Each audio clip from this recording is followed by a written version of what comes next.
अस्तित्व की खोज।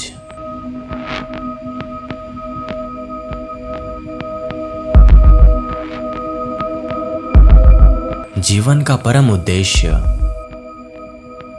महासत्य, महाज्ञान, मृत्यु के बाद का जीवन। जब हम इन सभी चीजों के बारे में सोचते हैं तो आज के मॉडर्न लोगों को लगता है कि ये क्या बेकार की बातों के बारे में सोच रहे हो, पागल हो क्या। इसी सोच की वजह से हम ये सब बातें करने से डरते हैं कि लोग क्या सोचेंगे।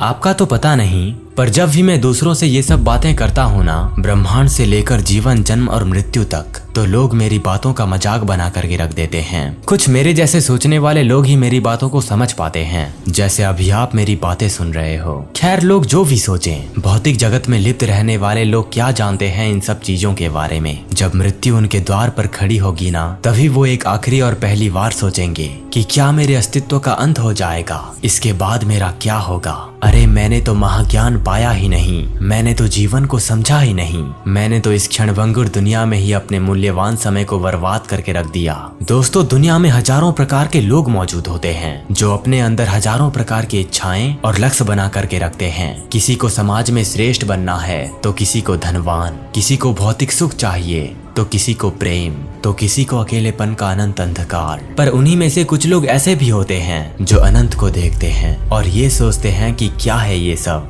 समय तो बीत रहा है, मेरे शरीर से लेकर ये दुनिया और दुनिया में मौजूद समग्र जीव जंतु और प्राणी, पेड़ पौधों से लेकर सारा ब्रह्मांड धीरे धीरे अपने अंत और विनाश की ओर आगे बढ़ रहा है। क्या मैं अपना सारा जीवन बाकी आम लोगों की तरह मौज मस्ती करके बिता दूं, किताबों को रट्टा मारकर, जॉब पाकर, शादी करके, खा पीकर ऐसे ही एक दिन मर जाऊंगा, या इस महासत्य को पहचान कर अपने ज्ञान का इतना विकास कर लूं जो मुझे दूसरों से अलग सोच और एक अलग जीवन प्रदान करेगा, जो मुझे परम सत्य से मिलवाएगा और एक अनंत शांति प्रदान करेगा, जो असल में एक महाज्ञानी का अमूल्य धन होता है। ज्ञान। आखिर क्या है ज्ञान? वह चीज जिसे आप महसूस करते हो, वो नहीं जो आप किताबों में पढ़ते हो। अरे असल ज्ञानी का काम तो अनुभव और क्षणभंगुरता के सत्य को महसूस करना है, जो मानव को दुनिया में से एक भिन्न प्राणी बनाती है। अब जब हम अपने आप को देखते हैं, अपने भीतर झांकने का प्रयास करते हैं, तो एक ध्वनि प्रकट होती है जिसे मैं कहा जाता है। आखिर क्या है ये मैं? मन, चेतना, वास्तविकता, भ्रम, ये रहस्यमय अनंत चेतना जो इस परम विश्व से लेकर इस समग्र ब्रह्मांड को मेरे मन में चित्रित कर रही है। आज हम इसी चीज की खोज करेंगे रमण महर्षि की उस किताब से जिसका नाम है मैं कौन हूँ, जिसमें हमारे अस्तित्व, चेतना, मन और कुछ ऐसी चीजों के बारे में 28 प्रश्न के उत्तर मौजूद हैं, जो आपको उस परम वास्तविकता के महाज्ञान से परिचित करवाएगी, जिसे एक योगी, ज्ञानी और एक क्यूरियस पर्सन हमेशा ऐसे ज्ञान की खोज में लगा रहता है। उन 28 प्रश्न और उनके उत्तर को जानने से पहले हम रमण महर्षि के बारे में जान लेते हैं, उनकी संक्षिप्त कहानी जो हमारे लिए जाननी अति आवश्यक है। महर्षि रमण या रमण महर्षि का जन्म 30 दिसंबर साल 1879 को मदुरै, भारत के दक्षिण में लगभग 30 मील की दूरी पर स्थित तिरुचुली गांव के वकील सुंदरम अय्यर और उनकी पत्नी अलगमाल के घर में हुआ था। उन्हें पहले वेंकट रमण पुकारा जाने लगा, जो बाद में रमण महर्षि के नाम से प्रसिद्ध हुए थे। रमण महर्षि की ये जो किताब मैं कौन हूँ है, ये स्व जांच यानी कि सेल्फ इंक्वायरी पर आधारित प्रश्न और उत्तरों का एक समूह को दिया गया शीर्षक है। ये 28 प्रश्न श्री एम शिवप्रकाशम पिल्लई द्वारा श्री रमण महर्षि के सम्मुख लगभग साल 1902 में रखे गए थे। श्री पिल्लई, जिन्होंने रमण महर्षि को वो प्रश्न पूछे थे, वो दार्शनिक शास्त्र के स्तनक थे। साल 1914 में वो अपनी एक सरकारी यात्रा के समय उन्होंने अरुणाचलम में स्थित विरूपाक्ष पहाड़ी की गुफा में श्री रमण महर्षि से भेंट की थी। उन्होंने उस समय रमण महर्षि से आध्यात्मिक मार्गदर्शन मांगा और स्व जांच से जुड़े प्रश्न के उत्तर जानने चाहे। उस समय रमण महर्षि मौन व्रत धारण किए हुए थे, इसीलिए उन्होंने उनके प्रश्न के उत्तर लिखित रूप से दिया था। दोस्तों, अब आगे वीडियो में हम उन्हीं प्रश्न के उत्तर जानने वाले हैं, लेकिन पहले ये जान लेते हैं कि हमारा मन जो है ये विचारों से मिलकर बनता है। ये विचार मन में सबसे पहले उठता है जब ध्यान में मैं कौन हूँ पर निरंतर जोर दिया जाता है। तो दोस्तों, ये इस सीरीज का पहला पार्ट होगा, जिस पार्ट में हम रमण महर्षि से आत्मखोज के विषय में पूछे गए पहले 14 सवालों और उनके उत्तरों के बारे में जानेंगे, और दूसरे पार्ट में हम और 14 सवालों और उनके उत्तरों को जानेंगे। तो चलिए पहले जानते हैं उन 14 सवालों और उनके उत्तरों के बारे में। प्रश्न नंबर 1, मैं कौन हूँ?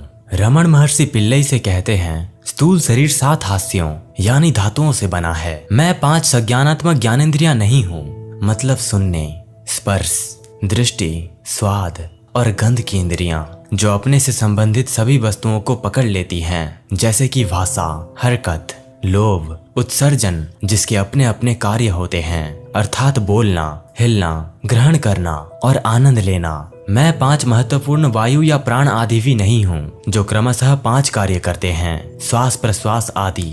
मैं ये मन भी नहीं हूँ जो सोचता है। मैं विद्या और अविद्या भी नहीं हूँ जो केवल वस्तुओं के अवशिष्ट प्रभावों के साथ परिपूर्ण है। पिल्लई दूसरा प्रश्न पूछते हैं कि अगर मैं इनमें से कोई भी नहीं हूँ तो मैं कौन हूँ? रमण महर्षि कहते हैं, ये नहीं कहकर उपरोक्त जो भी उत्तर थे वो सभी को नकारने के बाद सिर्फ जागरूकता बच जाती है जो मैं हूँ।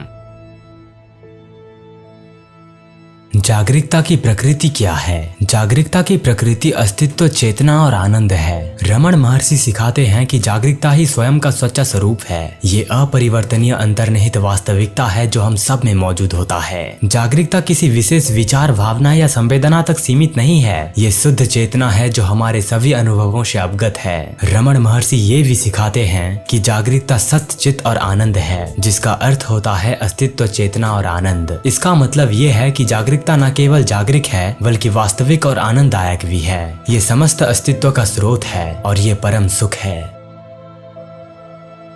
आत्मा का बोध कब प्राप्त होगा? जब ये संसार जो कि एक दृश्य है इसे हटा दिया जाएगा, तब आत्मा का जो कि एक दृष्टा है उसका बोध हो जाएगा। रमण महर्षि सिखाते हैं कि स्वयं का बोध तब प्राप्त होता है जब हम संसार के भ्रम को दूर करने में सक्षम होते हैं। ये भ्रम हमारे विचारों, भावनाओं और संवेदनाओं के साथ हमारी पहचान के कारण होते हैं। हम इन दिखावों को वास्तविकता समझने की गलती करते हैं और हम जागरूकता के रूप में अपनी वास्तविक प्रकृति को भूल जाते हैं। स्वयं का एहसास करने के लिए हमें अपने आप से मैं कौन हूँ प्रश्न पूछकर अपने वास्तविक स्वरूप की जांच करनी चाहिए। जैसे जैसे हम पूछताछ करना जारी रखेंगे, हमें अंततः एहसास होगा कि हम अपने विचार, भावनाएं या संवेदनाएं नहीं हैं, हम स्वयं जागरूकता हैं। जब हम संसार के भ्रम को दूर करने में सफल हो जाएंगे, तब हमें आत्मा का साक्षात्कार हो जाएगा। ये एहसास भविष्य में होने वाली कोई चीज नहीं है, ये हमेशा मौजूद है, लेकिन ये हमारी अज्ञानता से अस्पष्ट है। दोस्तों, स्वयं कोई ऐसी चीज नहीं है जिसे हासिल किया जा सके, ये पहले से ही मौजूद है। जो कुछ भी आवश्यक है वह इस विचार से छुटकारा पाना है कि मुझे इसका एहसास नहीं हुआ है।